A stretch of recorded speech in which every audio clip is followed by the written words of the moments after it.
Fala, pessoal. Boa tarde.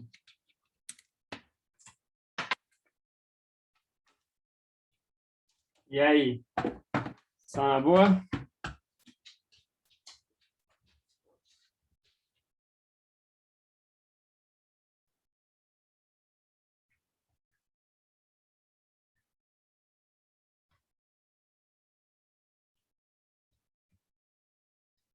Bom, vamos começar, gente? Vocês têm alguma dúvida sobre a última aula?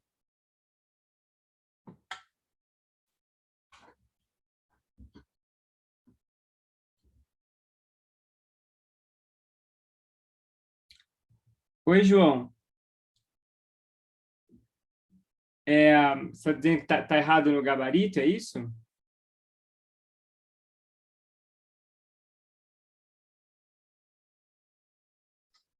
Não, professor, é que a constante A era por metro quadrado e a constante B por metro a quarto, Uhum.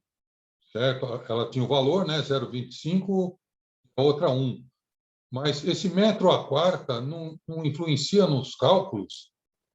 Não, o valor da constante, ele tem que ajustar de tal forma que o resultado final tem unidades de energia. Então, como você tem um termo ali que depende de x ao quadrado, então a constante A que aparece na frente tem que ser joule por metro ao quadrado. E com o outro termo que depende de x à quarta, tem que ser joule por metro a quarta. Porque aí a combinação no final tem que sempre dar metro. Desculpa, sempre dar joule.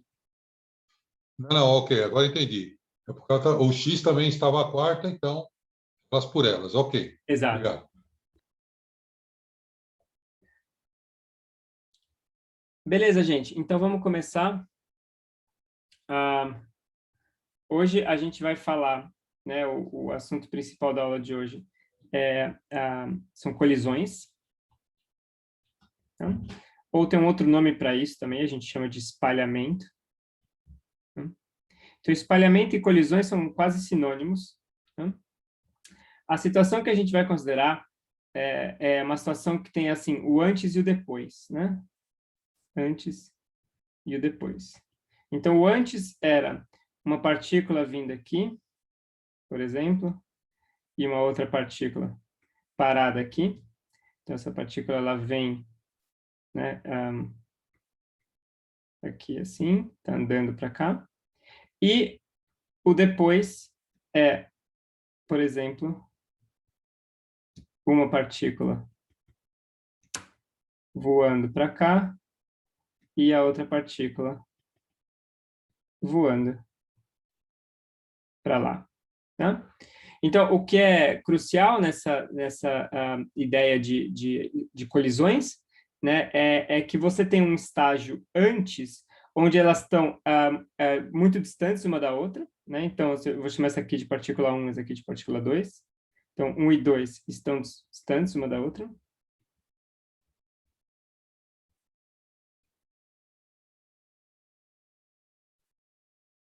E um estágio depois, onde cada uma vai para um lado, digamos assim, né? Cada uma. Ou deixa eu talvez escrever melhor, dizer que depois elas novamente se distanciam uma da outra. A gente vai ver alguns casos onde isso não é verdade. A gente vai ver alguns casos onde, por exemplo, elas batem e ficam grudadas. Mas isso é um caso particular. Em geral, uma sai voando para um lado, outra sai voando do outro. Então, por que isso é importante? Né? Então, vamos tentar entender melhor esse tipo de cenário. Claro que isso aqui é muito familiar para a gente, pensando num jogo de sinuca. Né? Então, você tem a sinuca aqui, vem uma bolinha, bate em outra bolinha, as bolinhas saem voando. Né? Então, isso é uma imagem justa, né? Não tem problema, a gente pode sempre pensar nesse tipo de processo como uma colisão entre dois objetos. Pode ser duas bolinhas de sinuca, pode ser dois carros, pode ser qualquer coisa, colisão entre dois objetos. O que é um pouco menos óbvio, e eu queria assim, tentar gastar um segundinho explicando isso, é que esses dois objetos eles não precisam encostar um no outro. Tá? Quando a gente fala colisões, a gente imagina que esse objeto bate nesse. Mas essa noção de bater ela é meio restrita. O objeto 1 ele não precisa necessariamente encostar no 2. Se a gente pensar, por exemplo, num cometa, um cometa visitando o sistema solar,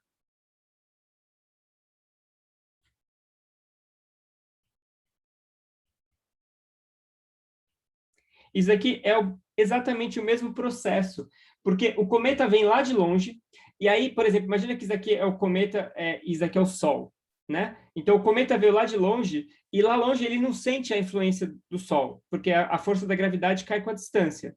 Então, ou seja, é como se o cometa estivesse livre e o Sol também. Aí, o cometa se aproxima do Sol, então ele vai fazer uma coisa mais ou menos assim, se a gente tentar descrever, né? Ele vai fazer uma coisa mais ou menos assim, ele vai vir para cá, deixa eu talvez tentar fazer assim, ó. Ele vem aqui, aí ele vai passar, a hora que o cometa chegar aqui, ele vai começar a sentir a força da gravidade do Sol. Então, ele vai pegar e vai ser defletido e vai sair voando. Você vê que o processo é exatamente igual a esse daqui. A diferença é que eles nunca tiveram que encostar um com o outro, né? Ou seja, você pode ter o mesmo processo, mas você não precisa que os objetos encostem um com o outro. O que você precisa é que haja uma força que atua por um intervalo de tempo definido, né? Ou seja, o que importa aqui, no fundo, é que uma força que atua apenas por um intervalo de tempo fixo.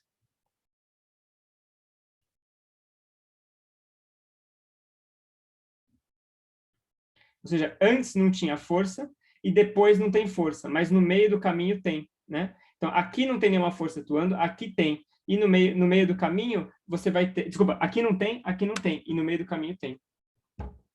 Então, é por isso que a gente usa esse termo espalhamento, tá? A gente não precisa ser muito preciso aqui, mas a gente gosta de falar em espalhamento porque ele é um pouco mais geral que a ideia de colisões, né?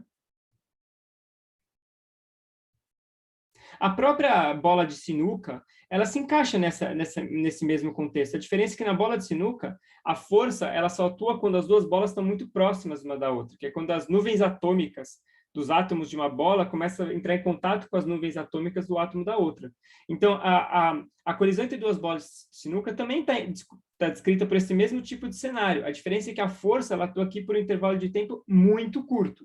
Enquanto que aqui a força vai atuar por um intervalo de tempo maior, já que ela cai com o quadrado da distância, então quando o cometa começar a chegar perto do Sol, ele já começa a sentir o efeito do Sol. Tudo bem, pessoal?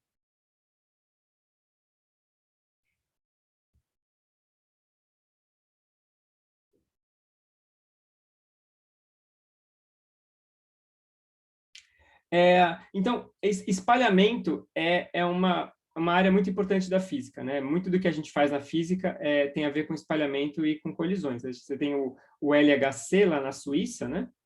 Onde esse C aqui é de collider. Então, esse aqui é um Large Hadron Collider. Ele colide hadrons, né? Então, no LHC, em geral, você tem colisões entre prótons. Lá, normalmente, você acelera dois prótons e faz eles colidirem frontalmente. Uma das coisas que acontece no LHC é que é um pouco diferente desse cenário, no sentido de que as partículas que entram não são iguais às partículas que saem. Entra-se dois prótons, mas a colisão é tão energética que isso produz novas partículas, né? Então, o depois não vai envolver as duas partículas vermelha e azul, mas vai envolver outras partículas que o processo pode produzir, né? Então, tem esse fator, esse complicador adicional, que é que você está, no fundo, entrando com duas partículas e saindo com outras várias partículas. Tá? Mas a ideia continua semelhante. Então, muito do que a gente faz em física é espalhamento, é colisão. Tá? Perguntas?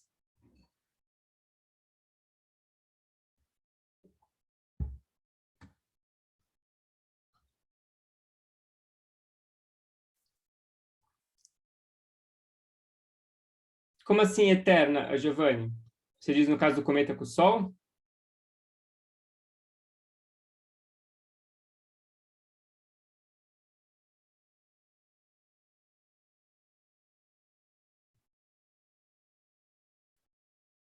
É interessante isso. Ou seja, estritamente falando, sim, mesmo que esse cometa estiver sei lá, 1 milhão de anos-luz, ele vai estar sentindo a força gravitacional do Sol, né? Então, a princípio, sim. É claro que na prática isso não é relevante, porque como a força da gravidade vai com o quadrado da distância, então ela cai muito rápido, né? 1 sobre r ao quadrado. Então, se está muito longe, não sente, mas é verdade. Ou seja, o processo ele não é uma coisa assim quadradinha, onde não tem força, de repente tem força, de repente não tem mais. A força ela começa a aparecer, depois começa a ir embora, mas ela nunca é estritamente zero, verdade.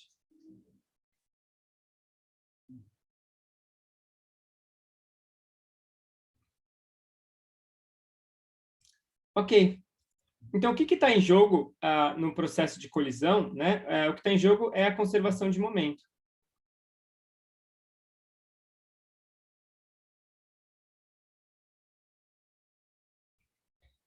Quando a gente fala em colisões envolvem apenas forças internas. Então, lembra que a gente falou sobre essa distinção entre forças internas e externas. E quando o sistema ele só era sujeito a forças internas, o momento total é conservado. Então, o momento total I, que é o momento total I da partícula, 1 da partícula 1 mais 2I, ele vai ser igual a 1 final mais 2 final, que é o momento final. Tá? Pessoal, se vocês estiverem ouvindo uns barulhos estranhos aí, não se preocupa não, tá? Que meu cachorro tá dormindo aqui, ele tá meio senhorzinho, meio velhinho, e ele faz altos barulhos quando ele dorme. Então, se vocês escutarem os barulhos estranhos aí, é ele.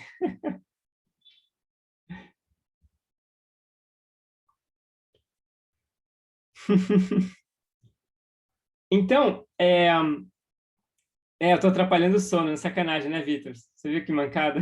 Ele querendo dormir aqui, eu falando sem parar. Então, a lei fundamental qual que é o nome, Raul? O nome dele é Meleca.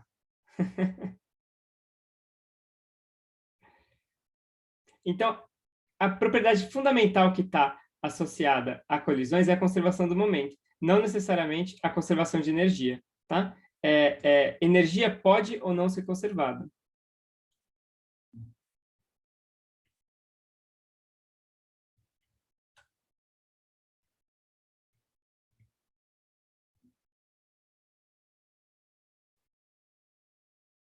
Tá? Então, isso nos leva a fazer uma distinção entre 3 casos, tá? A gente chama colisões elásticas, são aquelas que conservam energia.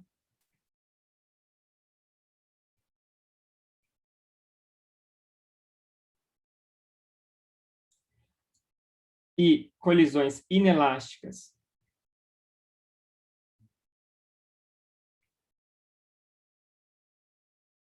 não conservam.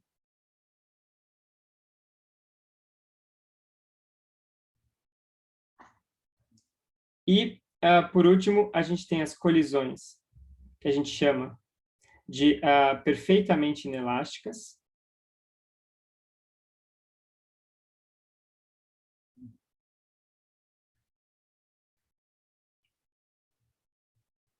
que são aquelas que conservam a menor quantidade de energia possível.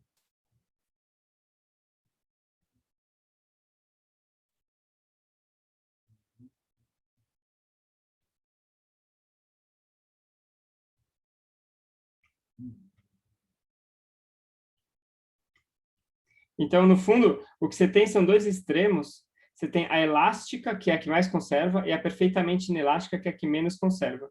No meio do caminho, todas as outras a gente chama de simplesmente inelástica. Oi, Laura.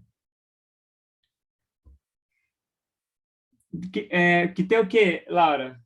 Colisões? Ou cachorros? Conservação do momento. Entendi, eu não vi esse filme, não. Vai que são cachorros, né? Tudo bem, pessoal?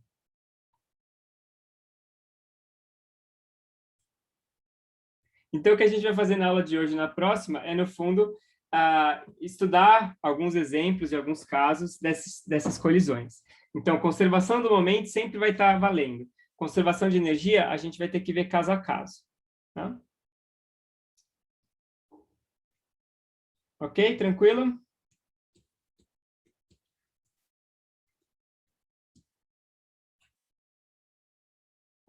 Beleza.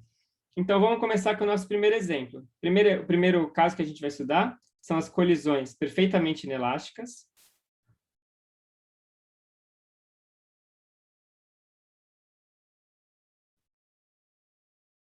Inelásticas em 1D. Então, ou seja, o caso que menos conserva energia em uma dimensão. Sempre, Raul, sempre. Conservação do momento, porque a conservação do momento, ela sempre vai valer quando as forças que atuam entre as duas partículas são internas, que vai sempre ser o caso, né? Ou seja, no momento da colisão, as partículas vão sempre estar sujeitas apenas a forças internas. A gente vai supor isso, né?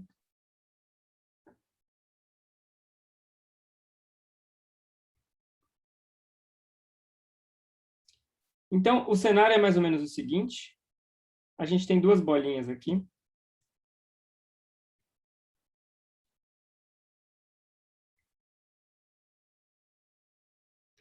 Sim, Raul, bastante. Porque lembra assim, para ser justo, tem casos onde isso não é ultra verdade. Por exemplo, um cometa visitando o sistema solar. Né? Nesse caso, realmente não é muito verdade, porque o cometa passa muito tempo visitando o sistema solar. Então, durante essa visita, ele vai estar sujeito às forças, por exemplo, dos outros planetas e assim por diante. Então, não é justo tratar a visita do cometa como problema de dois corpos só, Sol e cometa. Agora, quando a gente está falando de colisões em geral, esse evento da interação entre as duas, ele é muito rápido. Então, ou seja, você tem um antes, onde elas não interagiam, a interação é praticamente desprezível, depois elas vêm, elas interagem e depois elas vão embora. Esse instante de interação é rápido. Então, a gente pode supor que as forças que estão atuando aqui são apenas as forças internas entre as duas. Mesmo que tenha gravidade, mesmo que tenha qualquer outra coisa, essas forças tendem a ser desprezíveis em comparação com a força da colisão, porque só dura um intervalo de tempo muito pequeno. Tem a ver com aquela ideia de impulso da força que a gente viu na quarta-feira. Ok?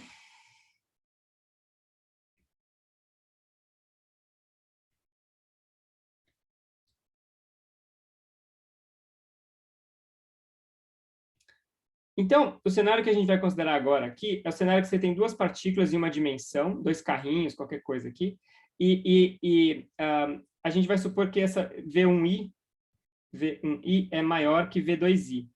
Ou seja, que essa partícula está se aproximando. Como ela está se aproximando, ela vai eventualmente colidir com essa outra. Então, a gente define o perfeitamente inelástica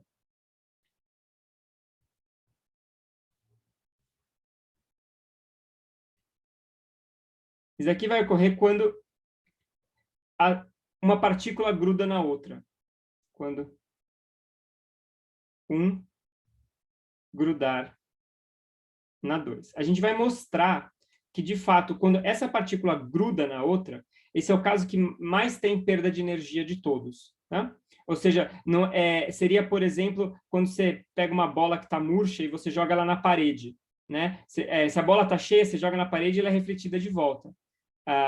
Pode até perder um pouco de energia, mas não perde muito. Se você pega uma bola e joga na parede, ela bate e fica parada ali, aí você dissipou o máximo de energia possível.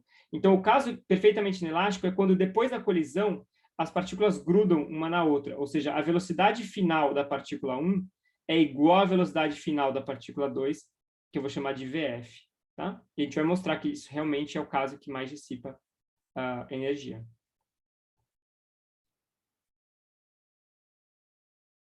Então, nesse caso, da conservação do momento, o que a gente tira?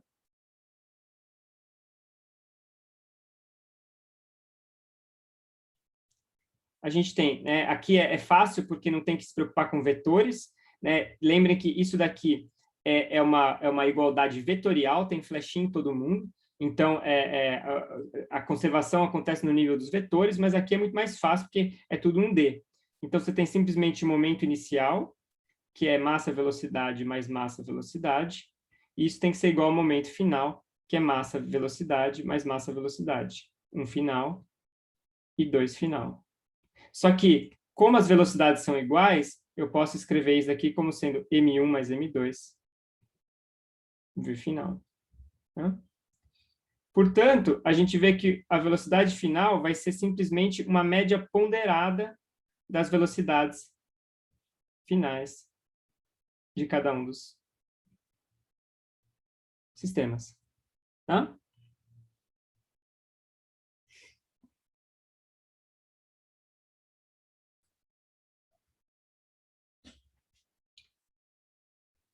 Né? Então, por exemplo, se a gente tiver V2i igual a zero, ou seja, a 2 estava parada, né? Então, você supõe que essa situação é muito comum a gente fazer isso, né? A gente supõe que uma das partículas está parada e aí a outra vem com tudo, assim, né? Então tá vindo aqui e bate. Aí a gente vê que a velocidade final vai ser m1 sobre m1 mais m2 v1i. E isso daqui, né? A gente pode ver que ele é estritamente menor que v1i, porque essa razão aqui tem que ser menor que 1. Então você vê que essa partícula tem que perder velocidade porque ela agregou a partícula 2. Isso aqui é meio que é como se assim, sei lá, esse cara está vindo muito rápido, sei lá, e ele cola nesse negócio aqui, né? Então eles colam. Aí é como se a 1 tivesse agregado a 2 para si, né? Ela absorveu a 2. E aí a gente vê que ela perde velocidade, né? Ela começa a andar mais devagar.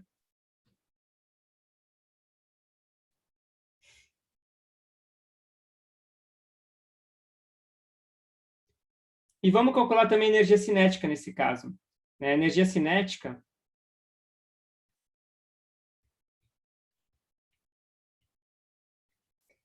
inicialmente, a gente tinha 1 meio de M1 V1i ao quadrado, porque eu estou supondo que a 2 estava em repouso. Então, a minha energia cinética no começo era só a energia cinética da 1.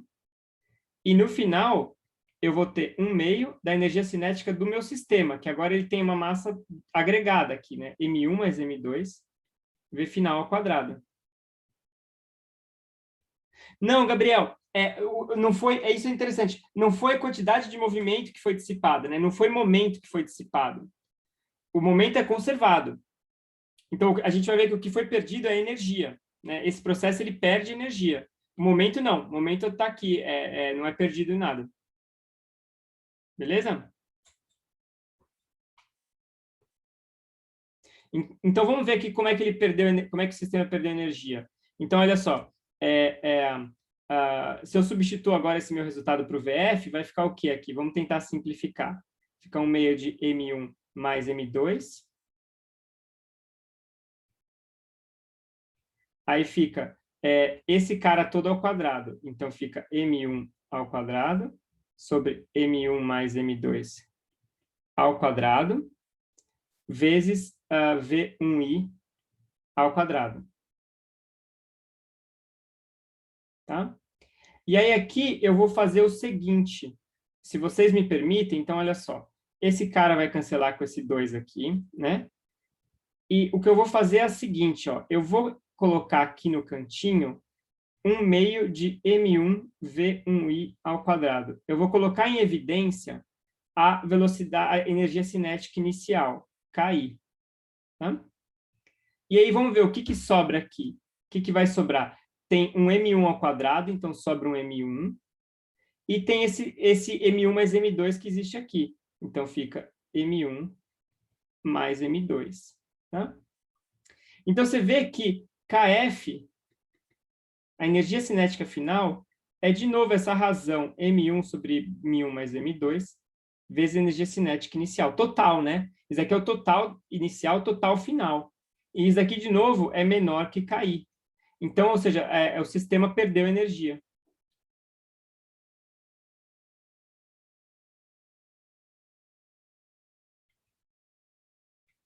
Tá? Perdeu energia exatamente nessa razão aqui, M1 sobre M1 mais M2.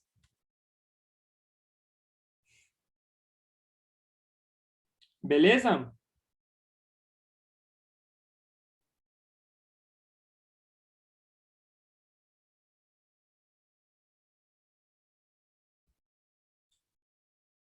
A gente vai mostrar, Raul. Fica tranquilo. Prometo que a gente vai mostrar.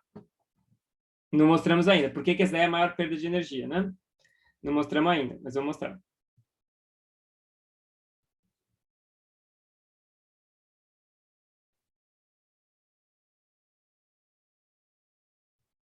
Tem alguma situação onde a gente consegue ter energia cinética final igual a zero? Supondo que a inicial não é zero, né? Tem algum jeito da energia cinética final ser zero?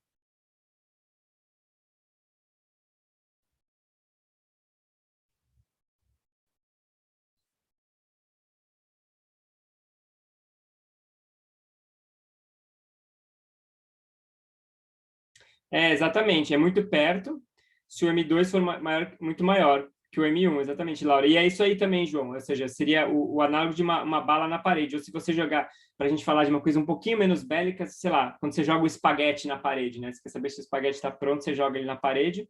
Você vê que se esse M2 for muito maior que o M1, a gente vai ter que a energia cinética final vai ser aproximadamente zero. Então, isso aqui é o que acontece no caso de uma parede, né? Ou seja, quando a gente joga o macarrão na parede.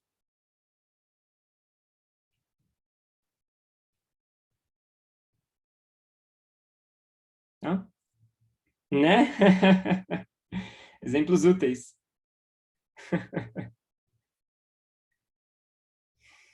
Beleza? Isso, Raul. É estritamente zero, sim. Não tem como ser exatamente zero.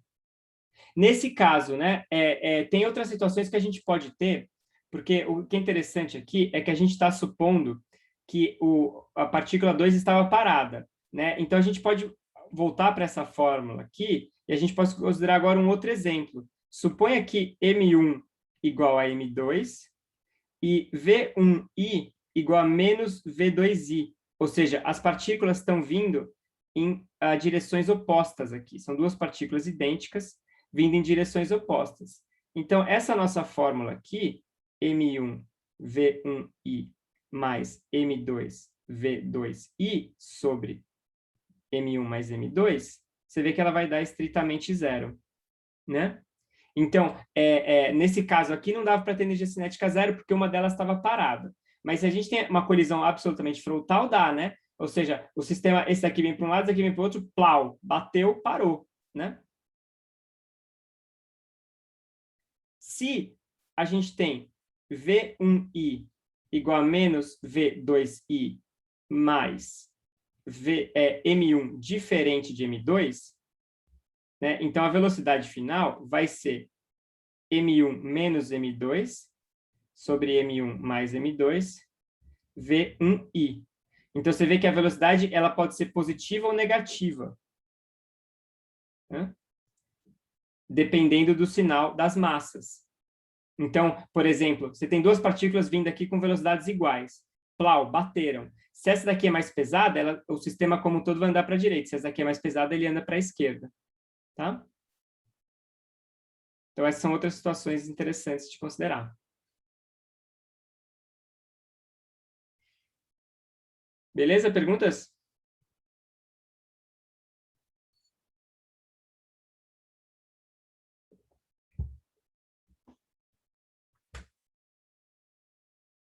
Show.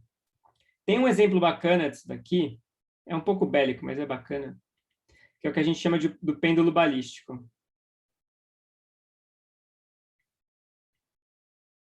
Então, suponha que você tem uma arma e você dá um tiro aqui, né? E você quer saber a velocidade desse projétil. Então, você tem um projétil aqui de massa M1 e você tem uma velocidade V1i que você não sabe qual que é, né? Então, ou seja, o seu objetivo é exatamente saber qual que foi a velocidade do tiro da sua arma. Medir a massa da bala é fácil, né? Você põe uma balança. Agora, qual a velocidade com que uma arma dá um tiro? Isso é uma pergunta, na verdade, bem relevante. Assim, né? Bélica, mas relevante. Então, a forma como se fazia isso antigamente era a seguinte: você colocava um pêndulo aqui, que era um bloquinho de madeira. Você fazia assim, ó, você vinha aqui e você colocava um bloquinho de madeira aqui, de uma massa M2, E aí você dava um tiro, então, nesse bloquinho, e o que acontece é que, supondo, né, que essa bala fica presa aqui, esse sistema agora como um todo ele vai subir de uma certa altura h. Né? Então, se você agora vê com que altura esse negócio sobe, você consegue inferir a velocidade da bala. Né? Era assim que o pessoal fazia antigamente. Hoje em dia, tudo bem, o pessoal deve usar radar ou né, qualquer coisa digital aí. Mas antigamente era assim que o pessoal fazia. Você queria testar uma arma nova, você ia lá e dava um tiro e via quando subia o bloquinho. Napoleão fazia assim. Né? Então, qual que é a ideia? A gente viu que a velocidade final, nesse caso, é m1 sobre m1 mais m2, vezes a velocidade inicial da partícula 1. Né? E a gente tem o seguinte, que depois do tiro, depois da colisão, perdão, aí você tem que o sistema M1 mais M2 estará sujeito apenas à força da gravidade, estará sujeito apenas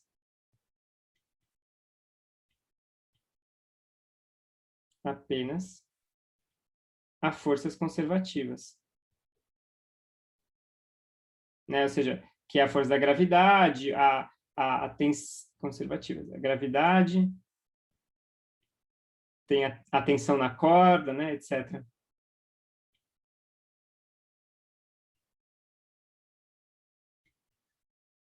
Portanto, depois da colisão, a energia vai ser conservada.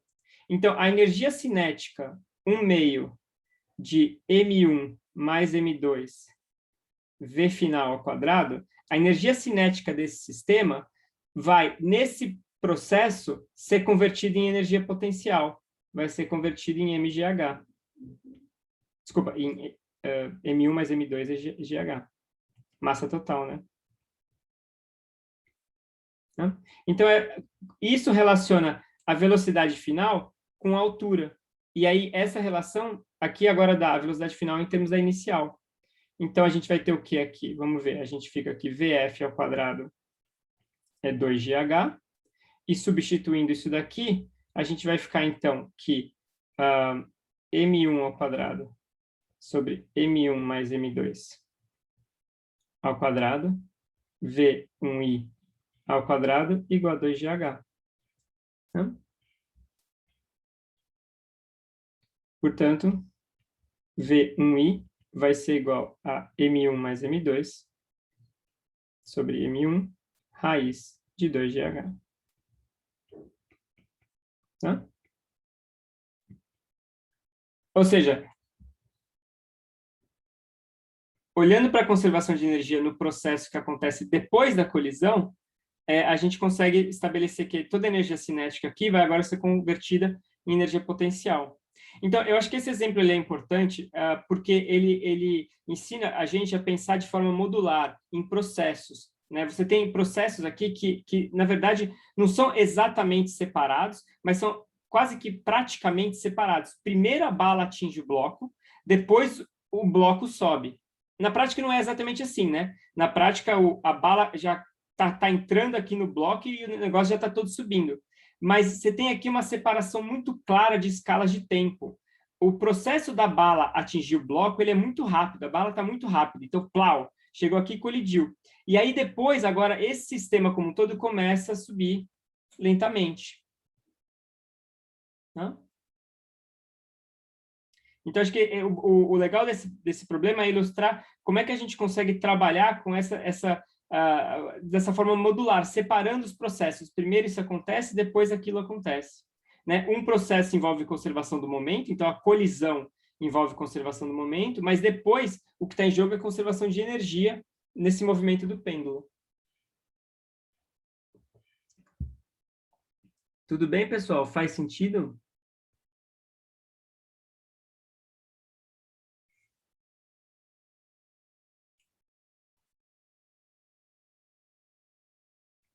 Beleza.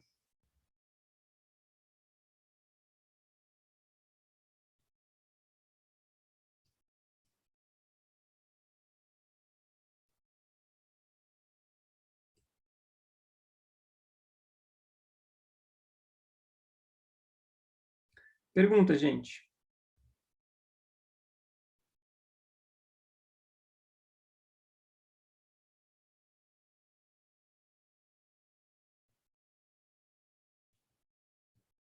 Ok. Então, vamos agora considerar o nosso próximo exemplo. Vamos falar de colisões elásticas.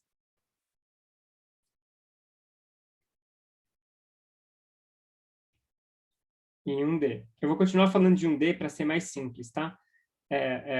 Mas vamos agora falar de colisões elásticas. Então, elástica, energia conservada.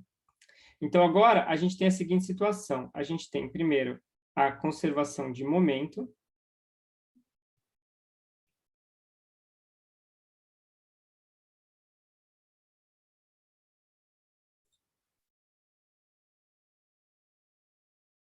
E a gente tem a conservação de energia.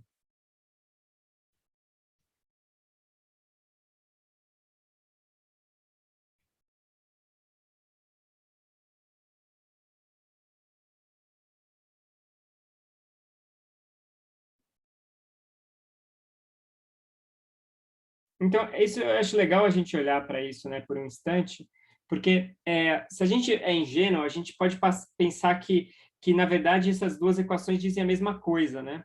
É comum a gente cometer esse erro. A gente fala, não, mas aqui, ó, tá vendo? É massa-velocidade igual a massa-velocidade. Aqui também, ó, é massa-velocidade igual a massa-velocidade. Então, você olha por cima, você fala, não, conservação de energia e conservação de momento estão meio que dando a mesma coisa. Mas isso não é verdade. Isso daqui são duas equações independentes. São duas equações independentes para duas incógnitas. Na verdade, o que a gente tem aqui é exatamente duas equações, né?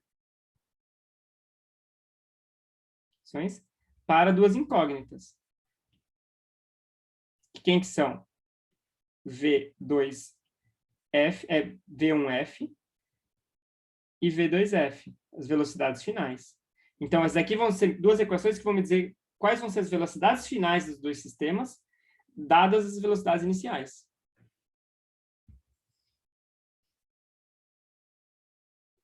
Ok?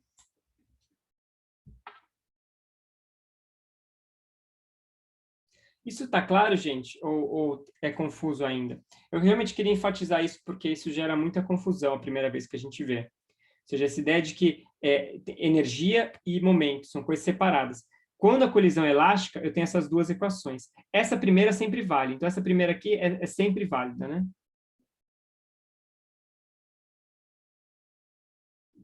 Sempre. Isso aqui é só para elástica.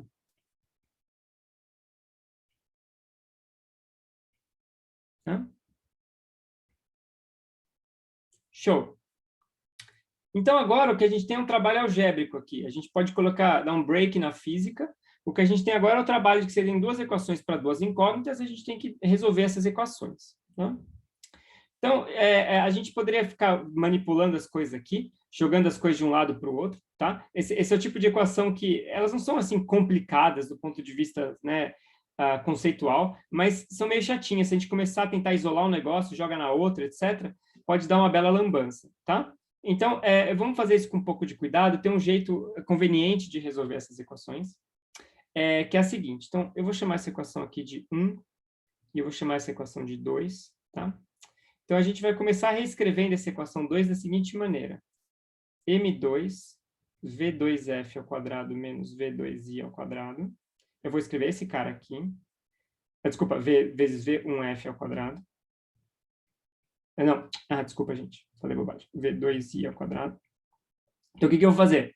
Olha só, eu vou pegar esse cara aqui. Bom, primeiro eu cancelo esses meios aqui, né? Joga fora todos os meios. Aí eu vou pegar esse cara aqui e esse cara aqui vou jogar para o outro lado. Eu quero colocar esse M em evidência, né? Então, tem um M, isso, isso.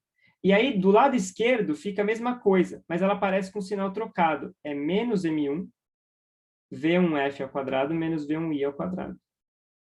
Né? Então, se eu colocar 2F menos 2I, do outro lado vai aparecer menos 1F mais 1I. Ok?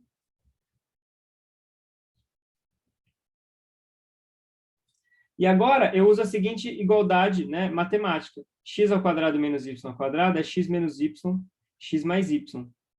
Né? O que é sempre verdade. Então, eu vou ficar aqui M2 V2 final menos V2 inicial, vezes V2 final mais V2 inicial, é igual a menos M1, V1 final menos V1 inicial, vezes V1 final mais V1 inicial. Tá? E agora, alguma sugestão, alguma ideia do que fazer? Parece que eu só compliquei a coisa, né? Eu deixei ainda maior a expressão. Alguma sugestão?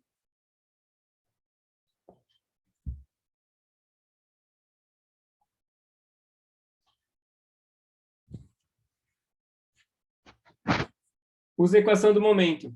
Boa, gente. Boa, Renan. Boa, Vitor. Então, agora a gente usa a equação 1.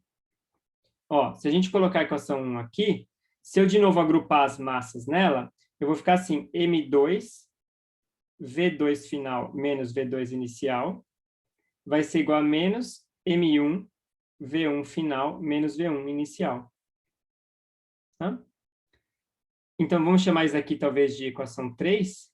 Se eu fizer agora 3 dividido por 2, desculpa, dividido por, vamos chamar isso daqui de 4. 3 dividido por 4, a gente vê que vai cancelar esse negócio que aparece aqui, exatamente o que aparece aqui, né? E esse negócio é exatamente o que aparece aqui. Então, eu vou ficar aqui V2 final mais V2 inicial, vai ser igual a V1 final mais V1 inicial. Tá? E isso daqui, essa equação, ela tem uma interpretação bastante importante. A gente pode reescrever isso daqui da seguinte forma: a gente escreve V2 final menos V1 final, então a velocidade final, igual a menos V2 inicial menos V1 inicial. Então, você vê que... Por que isso daqui é importante? Porque o que aparece aqui são as velocidades relativas, né? Ou seja, V2 menos V1 é velocidade relativa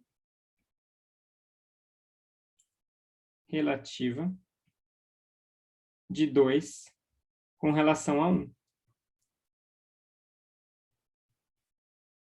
Então, o que esse resultado está mostrando é que a velocidade relativa com que elas se afastam é menos a velocidade relativa com que elas se aproximam. Então, esse cara aqui, que é a velocidade relativa com que elas se afastam,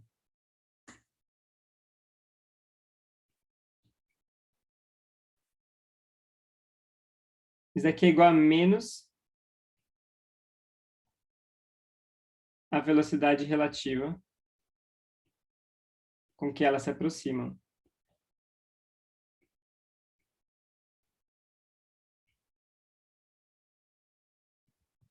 Tá? Isso só vale para colisões elásticas.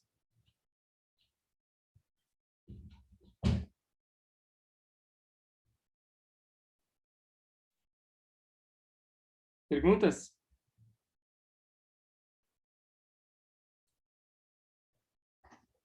Bacana, né, Laura? Concordo.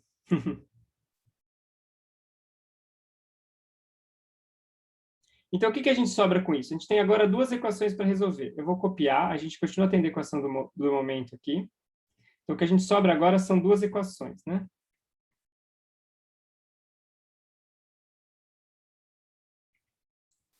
Eu vou ter essa equação e agora essa equação aqui.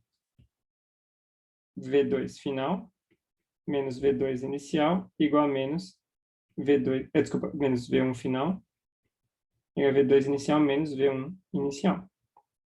Então, aqui de novo eu tenho agora duas equações para duas incógnitas. Né? Só que o que é útil aqui é que elas são lineares. Né? Então, eu tenho duas equações lineares agora para as minhas velocidades. Tá?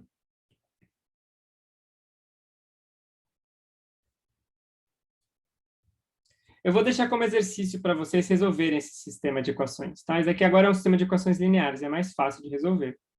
Então, eu vou colocar só a solução.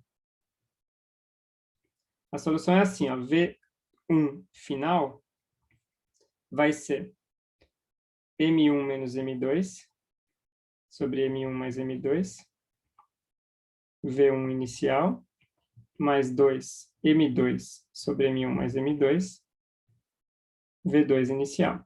E V2 final é tipo a mesma coisa, só que trocando 1 por 2.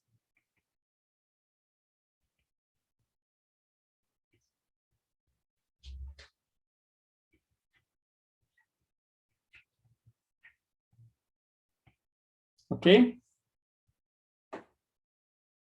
Deixar isso aqui como exercício. O que eu queria discutir aqui é a física, no fundo, a consequência disso. Valeu, Raul. Funciona bem, né? Tô ligado.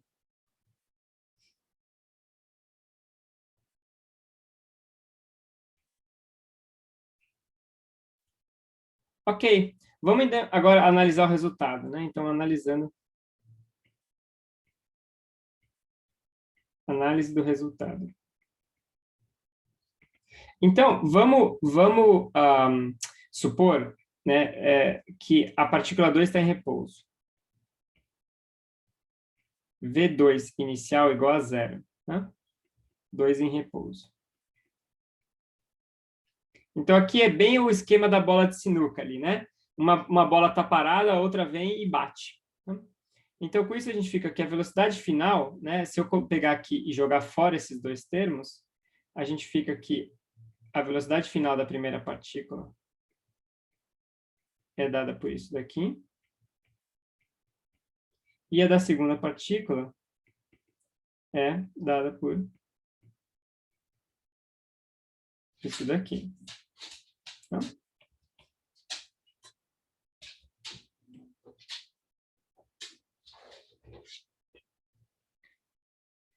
O que a gente consegue tirar disso? Em primeiro lugar, olha só. Velocidade final de 2 é sempre positiva. Tá? Isso é massa. Ou seja, né, se a gente fizer um desenho aqui, então aqui está a partícula 1, vindo com V1i, e aqui está a partícula 2 que está parada. Né? Você vê que a velocidade da partícula 2 é sempre positiva, ou seja, essa bola bate, você sempre joga a partícula 2 para a direita, não tem como não jogar. Né? Não importa com que velocidade essa 1 está vindo, ele sempre empurra 2 para a direita, faz sentido. Mas, por outro lado, V1 final pode ser positivo ou negativo. Né? Vai depender das massas. Né? Então, a gente vê que se a M1 é maior do que M2, V1 final vai ser positivo. Ou seja, essa massa vai bater aqui, mas vai continuar andando para a direita. E se M1 for menor que M2, aí você vai ter uma reflexão, né? Um é refletida, sei lá. Defletida, vai. Mais bonito.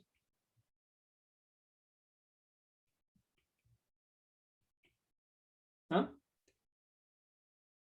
Ou seja, se essa massa é mais leve, ela bate e volta. Ok?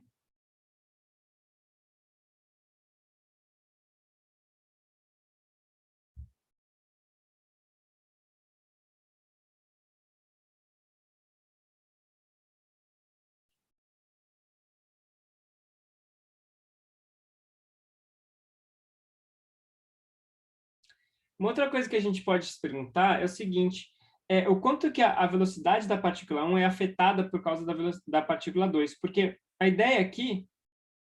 Isso, Gabriel, se for igual, ele para. Isso é interessante, vamos falar desse caso aí, né?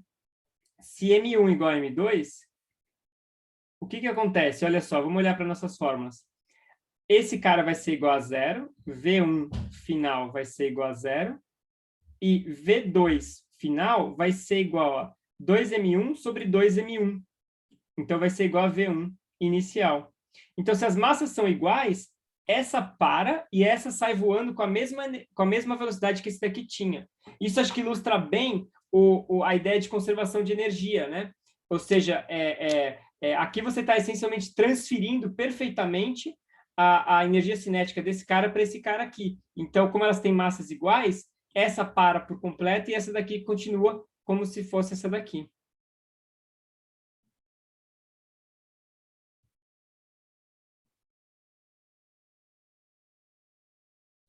Qual que é o pêndulo de Newton, Raul? Não lembro. Ah, você diz aquela das bolinhas, né? Que vai batendo. Isso, é verdade, é verdade. É exatamente, é praticamente isso que acontece, né? Ou seja, a colisão ali ela é praticamente elástica. Ela nunca é exatamente elástica, por isso que o negócio uma hora para. Mas ela é praticamente elástica, por isso que a última bolinha sobe quase a mesma altura que a primeira estava lá em cima.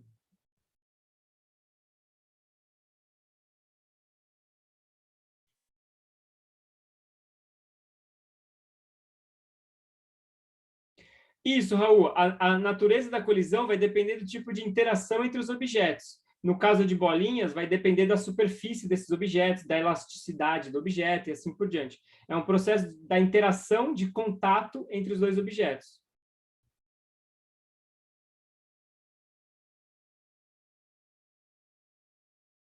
E se ela vai ser elástica ou inelástica, etc., depende exatamente disso.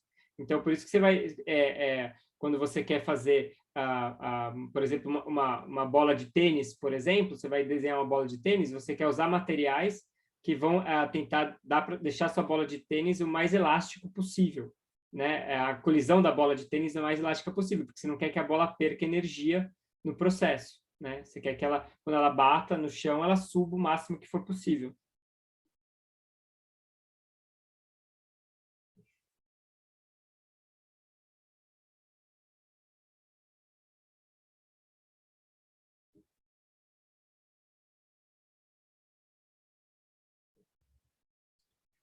Você diz os dois objetos estão debaixo d'água?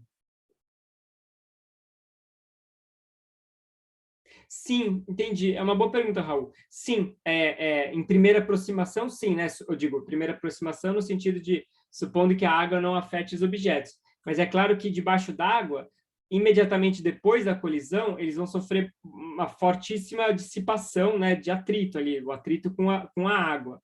Então, assim, é claro que a física que você vai observar vai ser diferente. Por exemplo, se você falar da colisão entre duas bolas de futebol, duas pessoas chutam uma bola assim em um D, né, as bolas batem e voltam. É claro que o que você vai ver na prática embaixo da piscina vai ser completamente diferente, mas o processo de colisão em si, ele é o mesmo. O que acontece é que debaixo da piscina tem muita dissipação.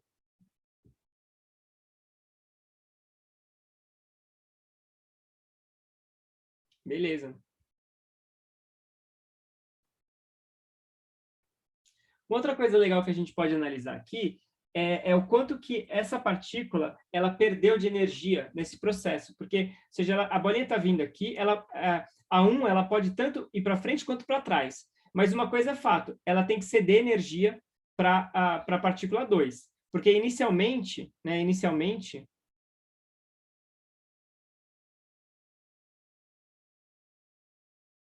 a energia cinética total era só a energia cinética da partícula 1, porque a 2 está parada.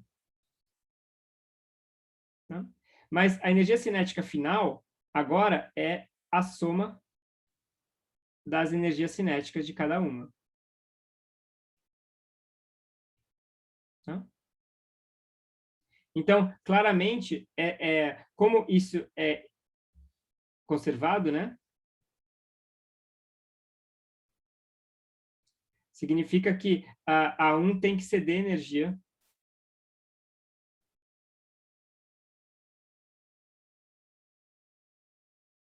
para 2. Tá? Então, a gente pode definir o que a gente chama de uma fração de desaceleração,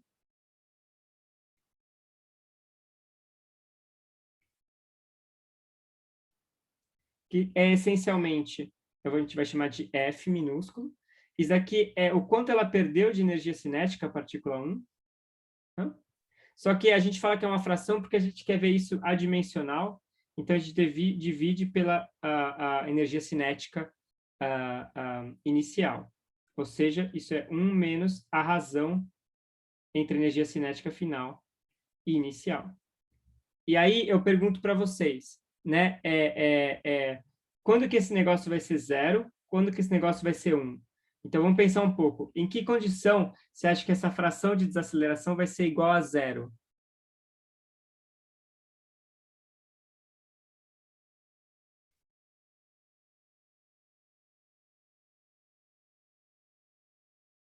Quem iguais, Laura?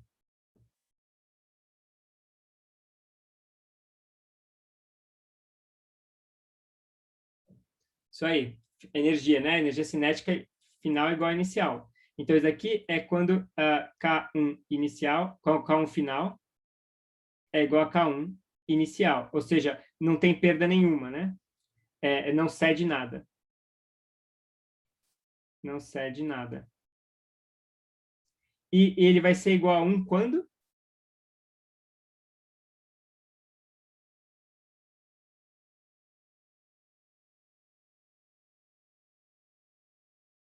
Energia final igual a 0. Quando K1 F igual a 0. Ou seja, quando ele perde toda a energia, né?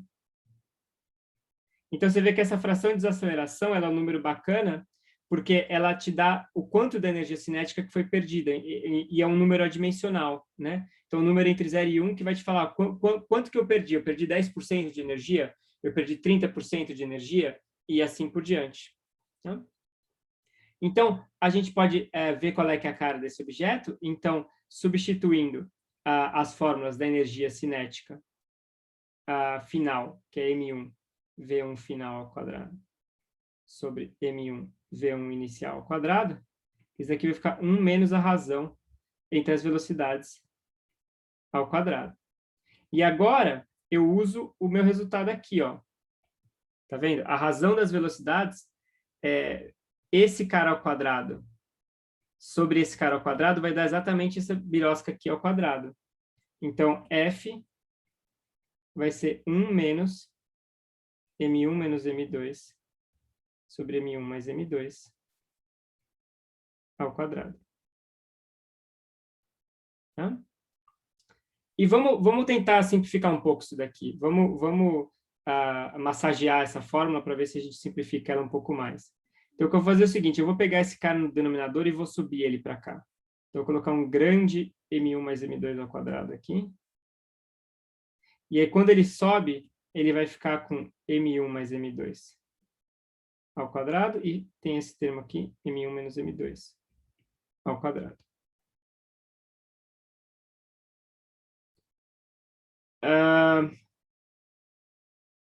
Aonde, Raul? Desculpa.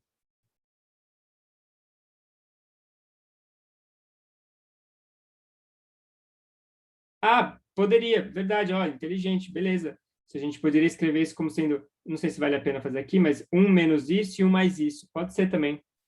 Vai dar igualzinho. Não sei se vai economizar muitas linhas de cálculo, não, mas é verdade. Mas aqui o que vai dar, então? Vai dar, ou seja, quando eu abro esses quadrados aqui, por exemplo, vou ter M1 ao quadrado, vai cancelar com M1 ao quadrado. M2 ao quadrado vai cancelar com M2 ao quadrado.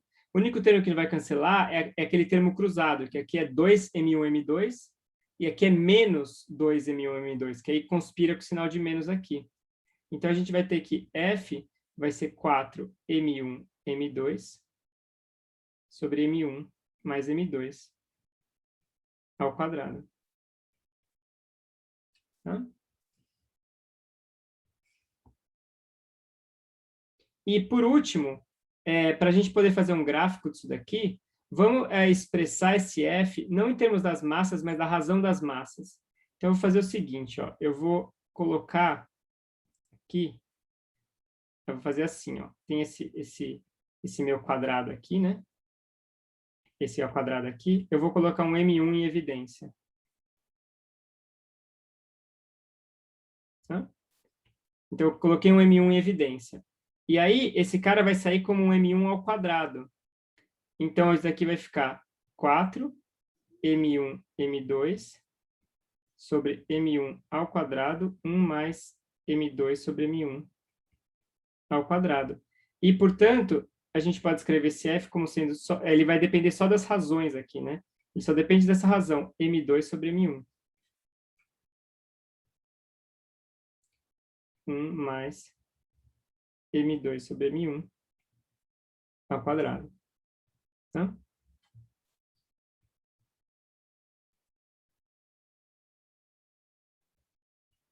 Então, agora a gente pode fazer um gráfico disso daí.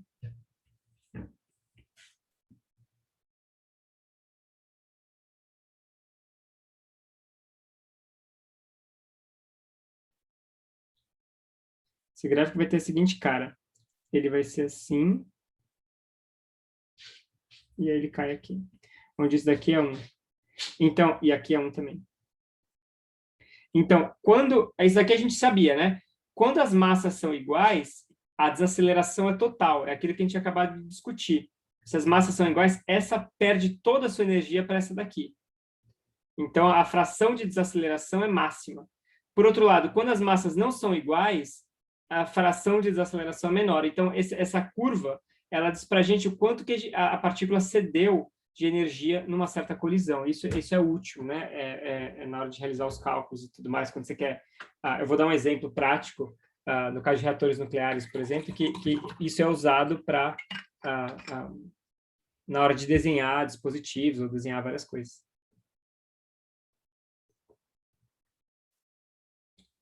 Tudo bem, pessoal?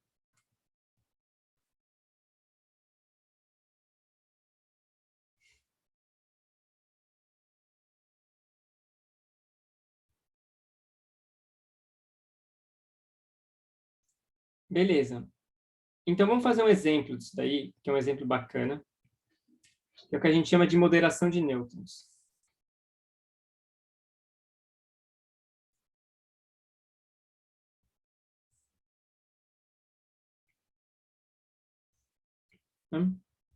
Então, qual que é a ideia de moderação de nêutrons?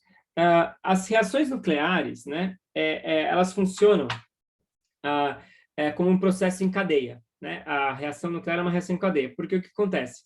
Você tem os átomos de urânio ali, que eles podem decair radioativamente, e quando esse átomo de urânio decai, ele vai emitir nêutrons. Né? Então, o decaimento do átomo de urânio é um processo complicado e que vai, assim, se decair num monte de coisa. É uma lambança.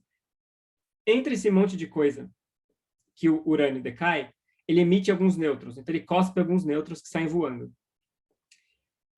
Esse nêutron ele pode ser absorvido por outro átomo de urânio.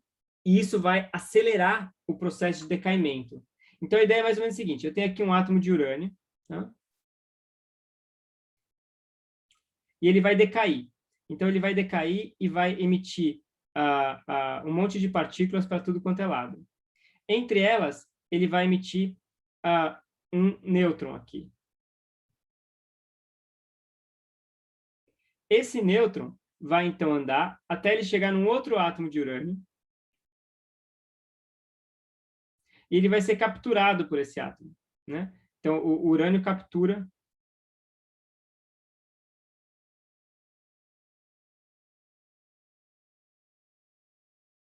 o N. Né?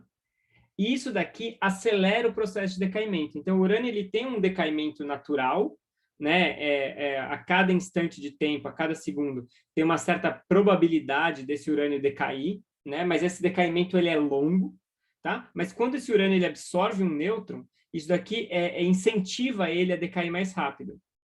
Então, o que acontece é que esse urânio emite não só um nêutron, mas na verdade ele emite vários, né? Você tem vários nêutrons aqui. E esses nêutrons são capturados por outros átomos de urânio, que vão decair, emitir mais nêutrons e assim por diante. Então, cada átomo de urânio vai incentivar vários outros átomos a decair mais rápido. Por isso que é um processo em cadeia, um processo avalanche, né? Ou seja, a reação ela é uma explosão, é por isso que explode, no fundo, né? Então, se você agora quer usar isso para fazer um reator nuclear, para gerar energia elétrica, você tem que evitar essa explosão. Você tem que fazer alguma coisa que evite esse processo em cadeia. Né? E, então, no caso de um reator nuclear, A ideia, o que a gente quer, né, é exatamente evitar uma explosão, Ou seja, a gente quer fazer uma reação controlada.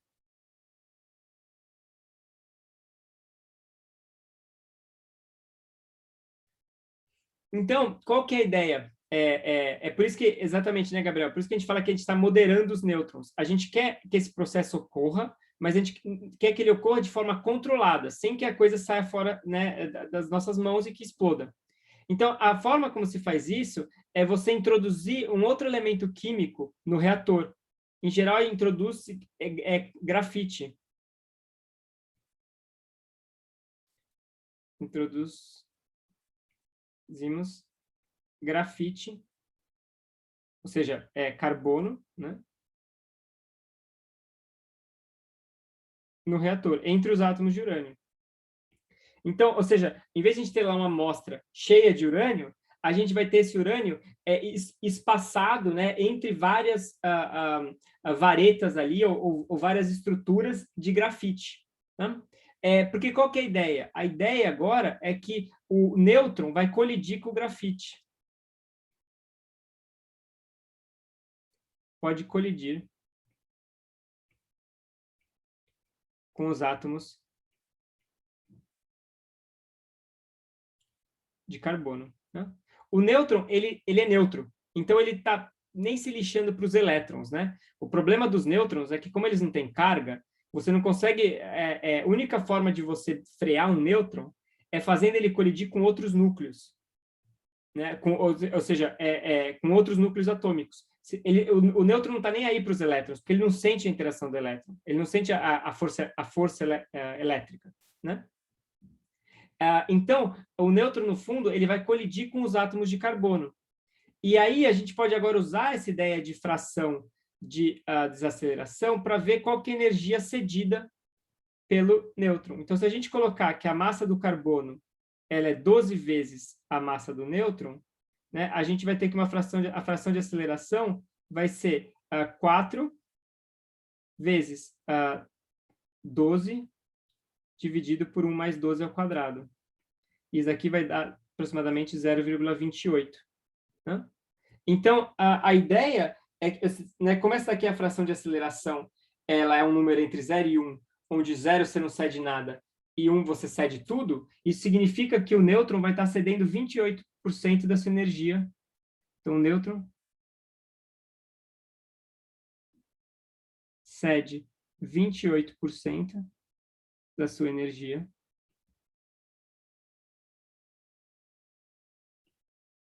a cada colisão. Né? Então, ele desacelera. É por isso, no fundo, que usa-se carbono. Né? Você pensa, por que usa carbono? No fundo, você podia usar outros átomos, mas se você usar um negócio muito pesado, você desacelera demais o nêutron. Por exemplo, se você usar chumbo, chumbo é super pesado, ele desacelera pra caramba o nêutron. Então, aí você mica todo o processo, ou seja, não acontece nada ali. Né? Então, o carbono, em geral, ele é um bom balanço, ou seja, ele permite que a reação ocorra, né? Então, você vai tá queimando ali o urânio, você vai estar gerando essa reação, mas de uma forma controlada.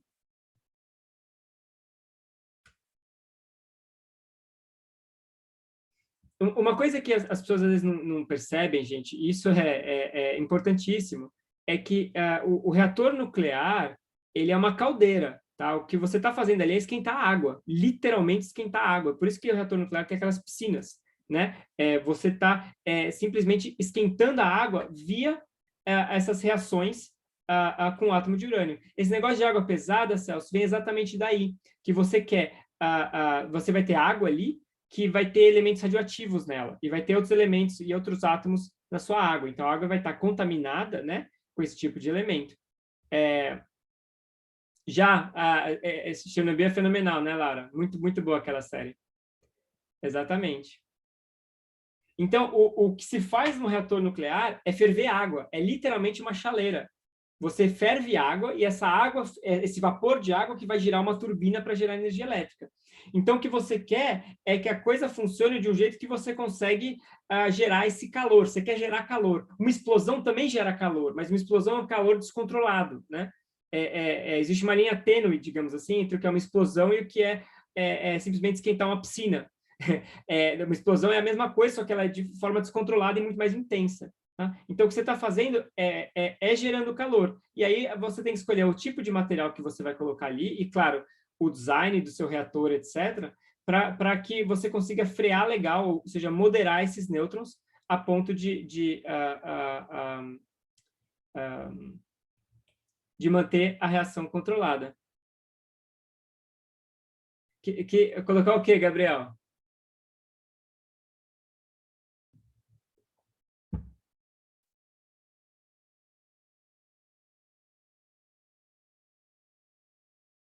A da linha tênue entre a explosão? Mas é verdade, né? Esses explosivos que se usavam antigamente e tal, era um pouco isso, pólvora, né? Pólvora queima, o pólvora explode. Né? Se você tiver um barril de pólvora, ela vai explodir, mas o que é? Ela, no fundo, está pegando fogo, né? Mas pegando fogo de uma forma descontrolada. Oi, Raul. Não, Raul, o que existe é o seguinte, então, a pergunta é se o quão pesado consegue ser um elemento. A princípio, o elemento consegue ser arbitrariamente pesado. Você pode ter um átomo com 1 bilhão de prótons, nêutrons e elétrons. O que acontece é que a estabilidade atômica desse negócio vai decair infinitamente rápido. Então, os elementos, por exemplo, da tabela periódica, que foram descobertos mais recentemente, não, se você olhar na rabeira da tabela periódica ali, aqueles elementos com nome estranho, no fundo, eles são elementos que só sobrevivem por frações de segundo, né? Ou seja, os elementos eles não são estáveis, então eles são criados em laboratório, dá para fazer algum experimento com eles, alguma coisa assim, mas eles só vão existir por alguma fração de segundo antes de decair radioativamente. Então, quando fica muito pesado o núcleo, ele tende a ser instável. É isso que acontece.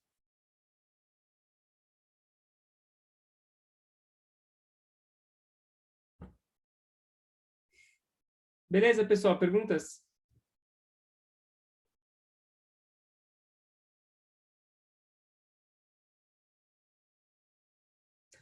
João, exatamente. A bomba atômica, no fundo, ela quer que esse processo seja descontrolado, né? Exatamente. Ok, pessoal.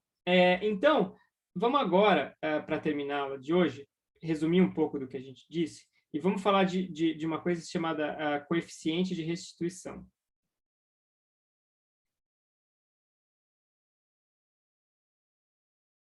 Gente, deixa eu só falar um negócio para vocês, que me lembrei agora, enquanto está todo mundo aqui. Ontem na aula, eu não lembro, desculpa, ontem na monitoria, eu não lembro quem mandou uma mensagem no chat para mim perguntando alguma coisa e eu não respondi. Eu peço desculpas, eu não sei quem foi, mas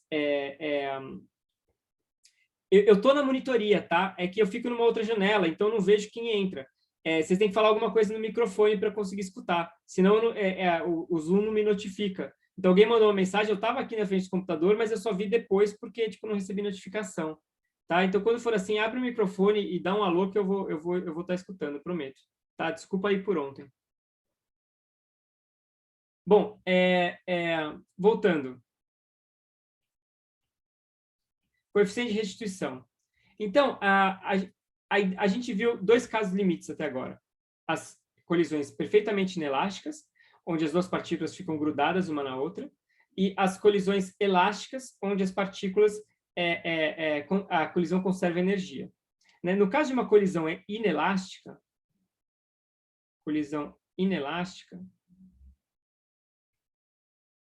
que no fundo engloba tudo que está no meio do caminho, a gente define um coeficiente de restituição que chama-se E, que ele é menos V2F menos V1F sobre V2I menos V1I. Então, isso daqui é a razão das velocidades relativas. Tá?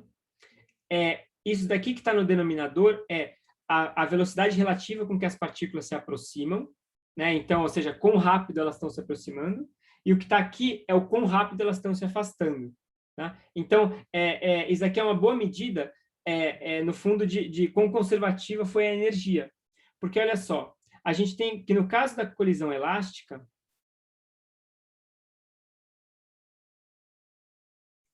a gente tinha visto, ó, eu vou dar um zoom aqui, a gente tinha visto essa relação aqui, ó.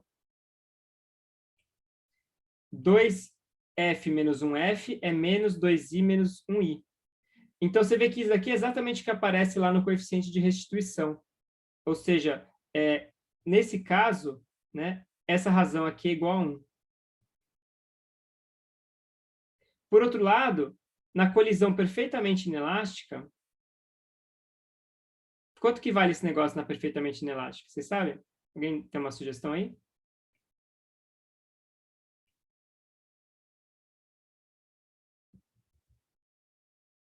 Por que 0, Gabriel? Por que 0, Victor?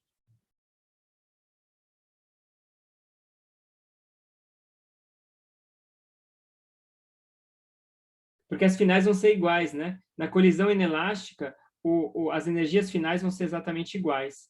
Então, isso aqui é igual a 0. E agora, no meio do caminho, né, para as colisões elásticas, desculpa, inelásticas,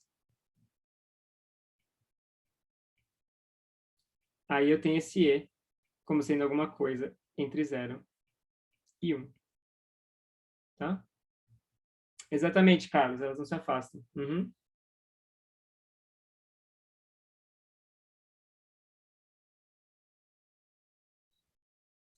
Beleza, pessoal? Perguntas?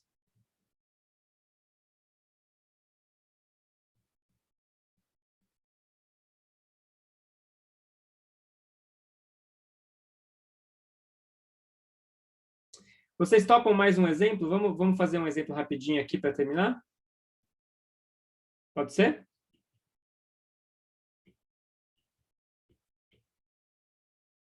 Boa. Isso aí, gente. Gostei do espírito. Vamos lá, então. Tacar-lhe pau. Vamos fazer mais um exemplo? Vamos falar agora das colisões perfeitamente inelásticas. Inelásticas 3D. Então, até agora a gente fez muita coisa 1D. Eu queria fazer um exemplo 3D, e a gente vai continuar com 3D na próxima aula, para a gente não ficar com essa impressão que o mundo é sempre, né, que a gente só consegue fazer coisa unidimensional. Então, perfeitamente inelástica não tem energia na jogada, não tem conservação de energia, só tem conservação de momento. Então, agora eu tenho M1 V1 inicial vetor mais M2 V2 inicial vetor igual a M1 V1 final vetor mais M2 V2 final vetor. Então, é a mesma lei de conservação do momento, mas agora tudo vetorial, né? Quando ela é perfeitamente inelástica, a gente tem aquela mesma condição, né? Que a velocidade, as duas ficam grudadas uma na outra. Então, esse cara aqui é igual a esse cara aqui, que é igual a um certo vetor VF. Tá? Então, com isso, a gente fica M1 V1 inicial mais M2 V2 inicial igual a M1 mais M2 V2 V final. Então, portanto, a gente vê que a velocidade final vai ser, de novo, é uma média ponderada, né, das velocidades iniciais com as suas respectivas massas.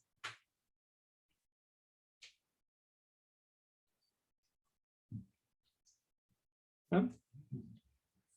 O que é interessante notar disso daqui é que, apesar de a gente estar fazendo um tratamento 3D, você vê que a velocidade final, né, se vocês lembrarem lá do curso de vetores e geometria, isso aqui vai estar no plano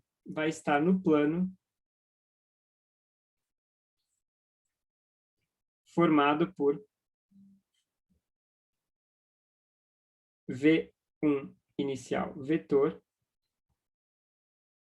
e V2 inicial vetor. Né? Então, na verdade, a colisão ela é efetivamente 2D, né?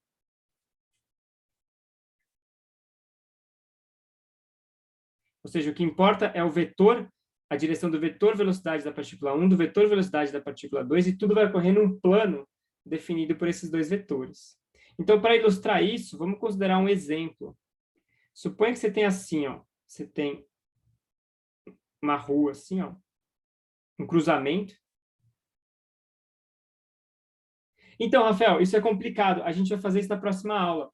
Em geral, não dá, né? Você tem que saber os detalhes da força que está atuando. Então, sei lá, quando você sabe exatamente como a força atua e assim por diante, aí você consegue prever. Mas só da conservação você não prevê. No caso 1D, ele é melhor porque você consegue saber exatamente as velocidades. Mas no caso 2D e 3D, isso abre um leque maior de opções. E aí você tem que, ou seja, você só consegue prever de fato os sentidos para onde as massas vão, né, depois que você especificar qual que é de fato a força que está atuando sobre elas. Então, essa é uma das dificuldades do caso 2 e 3D. Então, imagina, gente, que agora aqui tem um carro, tá? Que está vindo para cá, e aqui tem outro carro, um caminhão, sei lá, e estão vindo no cruzamento aqui, tá? Então, é M1, desculpa, massa M1, e aqui, se eu colocar um sistema de coordenadas assim, eu vou ter aqui uma velocidade V1i vetor, que é V1i módulo na direção i chapéu. E aqui eu tenho um V2i vetor, que é um V2i sem vetor, na direção j. Então, esse cara está na direção i, esse cara está na direção j. E aí, suponha que eles colidem aqui, né? Então, eles vão colidir, e aí o resultado dessa colisão vai ser, a gente vai supor que a colisão é perfeitamente inelástica, então eles vão ficar grudados, vão virar uma meleca aqui, né? E essa meleca vai agora sair andando para cá com uma certa velocidade VF. Né? Então, esse aqui seria um exemplo típico de uma colisão 2D, ou seja, uma partícula vem aqui, a outra vem aqui, aí elas grudam e saem voando juntas. É claro, elas não precisavam fazer um ângulo reto. A gente também podia considerar a situação onde, sei lá, essa partícula roxa vinha de assim, alguma coisa assim, né? É só por simplicidade que a gente está supondo que elas formam aqui um ângulo reto. Mas acho que isso aqui ilustra bem qual que é a ideia de uma colisão perfeitamente inelástica.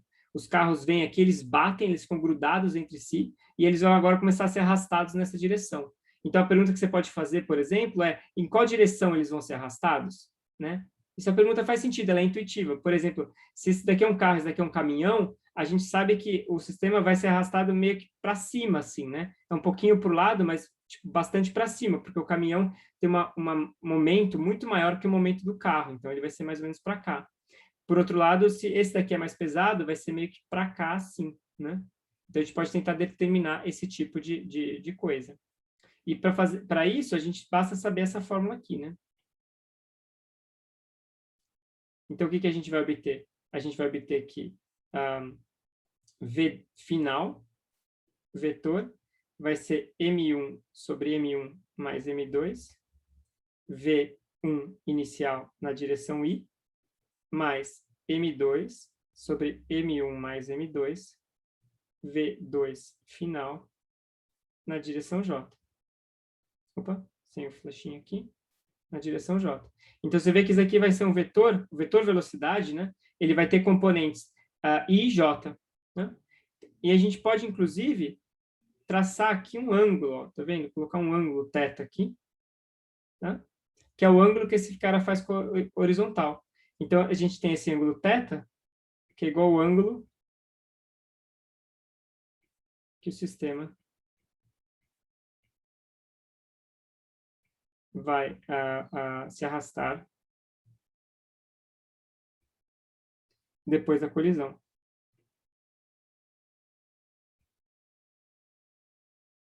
Tá? E como é que a gente calcula esse ângulo? Do jeito que a gente sabe, né? Eu tenho esse vetor aqui, V final, esse ângulo, a tangente vai ser componente y pela componente x. Então, eu vou ter tangente de θ igual a componente y dividido pela componente x. Você vê que vai ficar assim, M2, V2 final, sobre M1, V1, desculpa, Ah, eu fiz bobagem aqui, ó. É inicial. Inicial.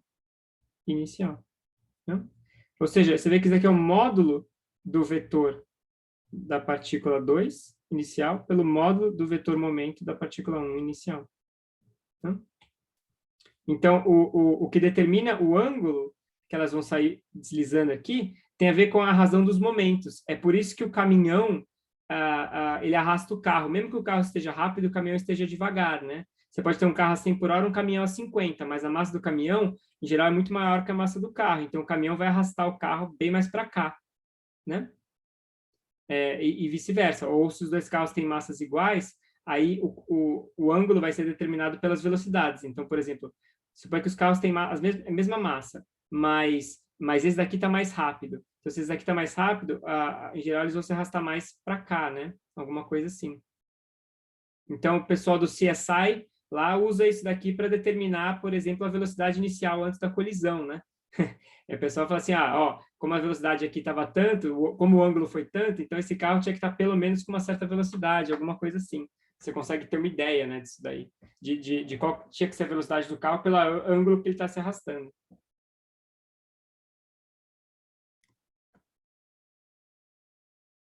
Beleza, pessoal?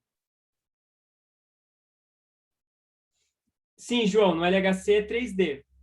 Lá pode se espalhar em qualquer direção, é mais complicado. E ainda, além disso, tem aquele outro fator que eu comentei, que lá o processo ele quebra né, as partículas. Então, o que sai não é que nem aqui, onde sai o mesmo sistema, mas você cria novas partículas na colisão, né? Esse é o processo que dificulta. A geometria dos corpos. Então, Carlos, essa é uma boa pergunta. A velocidade final é a velocidade, não é assim a velocidade final no final do movimento, é final no sentido de depois da colisão, né? A geometria dos corpos vai afetar, por exemplo, quanto tempo esse sistema vai demorar para parar e assim por diante. E vai afetar também como é que vai ser a dissipação de energia, né? Então, por exemplo, aquilo que eu tinha mencionado na última aula, carros antigos, eles eram muito duros. Então, você tinha carros antigos vindo aqui, esse carro podia bater nesse e a colisão não ia ser perfeitamente inelástica, eles não iam ficar grudados. Agora, quando o carro não é tão duro, né, que nem os carros de hoje em dia, tem uma chance maior deles ficarem grudados, porque tem uma chance maior né, das fuselagens ali se amassarem e eles ficarem grudados um com o outro.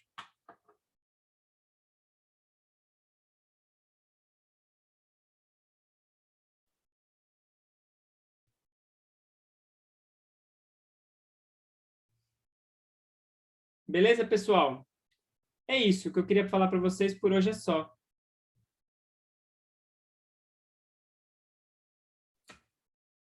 Se tiver alguma dúvida, se não, é isso aí.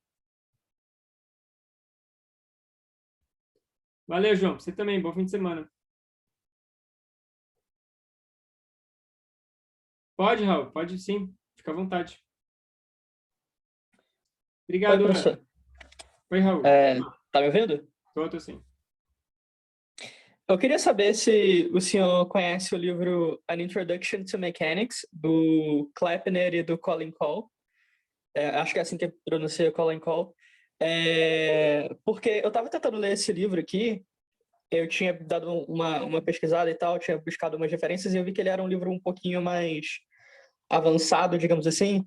Só que eu não esperava que ele fosse ter tanta bagagem matemática, digamos assim, porque bem no começo ele faz uma discussão um pouco mais profunda sobre equações diferenciais e séries de Taylor e tal, que são coisas que eu ainda não estou muito familiarizado, e eu senti que eu não estou muito preparado por agora para ler esse livro. E eu queria saber se você acha que esse é um livro apropriado para um primeiro curso de física, ou se eu deveria tentar lê-lo quando eu já tivesse um pouco mais de maturidade matemática e contato com a matéria, digamos assim. Então, esse livro ele é mais avançado matematicamente mesmo. Esse daí era o livro que era usado, sei lá, décadas atrás, em várias universidades americanas, para o curso de Física 1, né? Mas há décadas atrás, onde a bagagem de cálculo era muito maior, né? Os alunos já nos Estados Unidos até hoje as pessoas veem cálculo no colégio, então elas já entram sabendo derivar, integrar, etc. E antes ainda mais. Então esse livro ele tem esse porém, né? Ou seja, ele já vem com essa bagagem, por isso que ele não é adotado hoje em dia em quase nenhum curso. A gente tem, na física, a gente tem um curso de mecânica clássica, que a gente chama de mecânica analítica, ou mecânica clássica 1 e 2, que ele é mais avançado ainda, e esse livro ele está meio que no meio do caminho. Então, ele está entre os livros de física básica que a gente usa hoje em dia e os livros de mecânica clássica, que são mais avançados. Ele é um ótimo livro, ele é fenomenal, mas ele tem essa bagagem aí, por isso que a gente acaba não adotando ele. Você acha que com o curso de cálculo 2 e o primeiro curso de álgebra linear, que vem depois de vetores e geometria, já dá para, tipo, encarar? Dá sim, com certeza. Uhum. Tá bom. Era isso. Obrigado, professor. Bom final de semana para o senhor. Obrigado pela aula. Valeu. Obrigado, Raul, você também. Bom, pessoal, então é isso. Obrigadão. Tchau, tchau. Bom fim de semana.